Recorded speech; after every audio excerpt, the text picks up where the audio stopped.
Operation Ababil, 2012-2013. In the world of cyber warfare, battles are not fought with tanks and missiles, but with lines of code that can cripple economies and destabilize governments.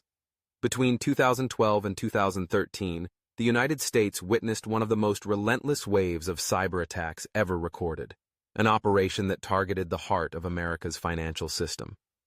This was not the work of rogue hackers or anarchist groups.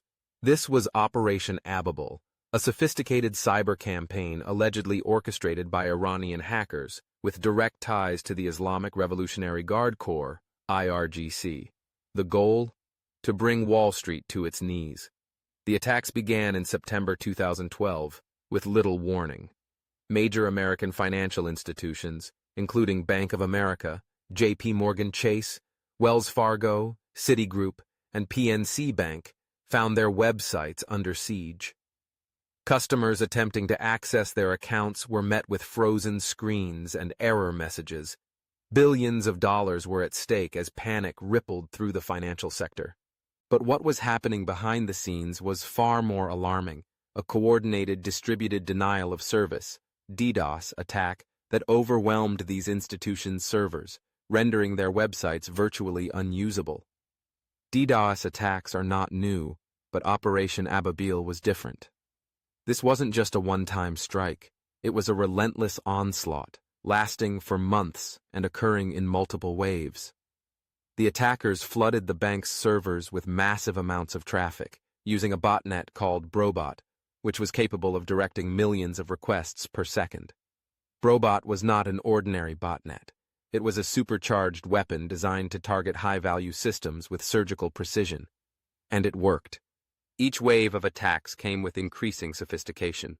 The attackers adapted their techniques, shifting their tactics to stay one step ahead of cybersecurity experts.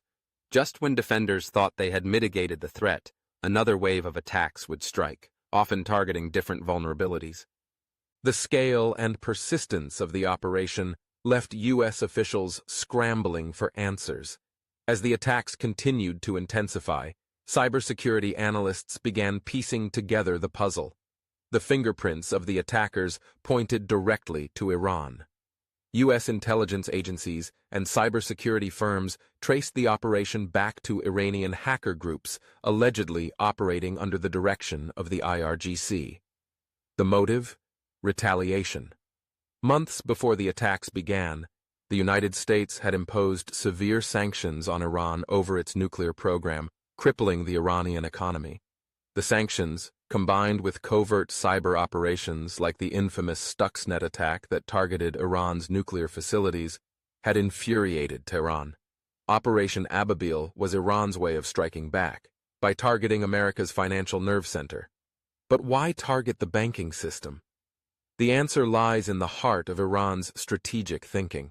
By destabilizing U.S. financial institutions, Iran could disrupt the American economy without firing a single bullet. The IRGC understood that America's strength wasn't just in its military might, but in its economic dominance. Undermining that dominance was a way to shift the balance of power without engaging in open warfare. And in a world where digital threats could cause as much damage as physical ones, Iran had found a way to retaliate without crossing the line into conventional conflict. The scale of Operation Ababil was staggering. At its peak, the attacks flooded U.S. bank servers with over 60 gigabits of traffic per second, a volume that overwhelmed even the most fortified cybersecurity defenses. Millions of customers were locked out of their accounts. Online services were crippled, and trust in the security of America's financial institutions was shaken. The attackers had achieved their goal. They had created chaos and panic in the U.S. financial system. As U.S. officials scrambled to respond, they faced a dilemma. Retaliating against Iran in cyberspace risked escalating tensions to dangerous levels, yet ignoring the attacks would embolden Tehran to continue its cyber aggression. The Obama administration walked a fine line, weighing its options carefully. Behind the scenes, U.S. cyber forces worked tirelessly to identify and neutralize the source of the attacks. But Operation Ababil had already proven one chilling fact. America's financial infrastructure was vulnerable, and adversaries like Iran were willing to exploit that weakness. Perhaps the most unsettling aspect of Operation Ababil was the message it sent to the world. It demonstrated that a nation-state like Iran could disrupt critical infrastructure in the United States without ever setting foot on American soil. It showed that cyber warfare had leveled the playing field, allowing smaller, technologically advanced nations to challenge superpowers in unprecedented ways.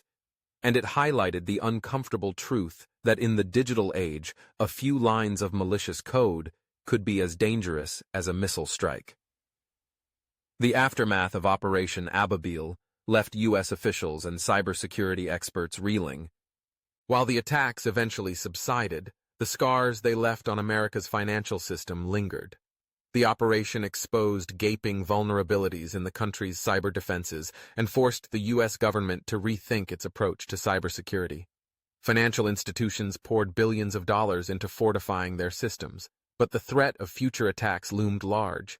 For Iran, Operation Ababil was more than just a retaliatory strike.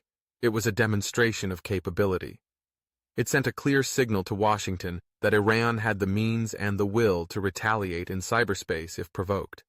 It also showcased Iran's growing prowess in cyber warfare, positioning the IRGC as a formidable force in the digital domain. In the end, Operation Ababil was not just about disrupting American banks.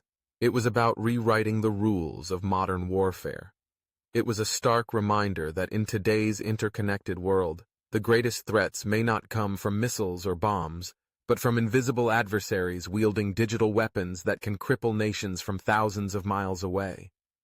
And as the world watched, one thing became clear. Cyber warfare was no longer a distant threat. It was here, and it was changing the face of global conflict forever.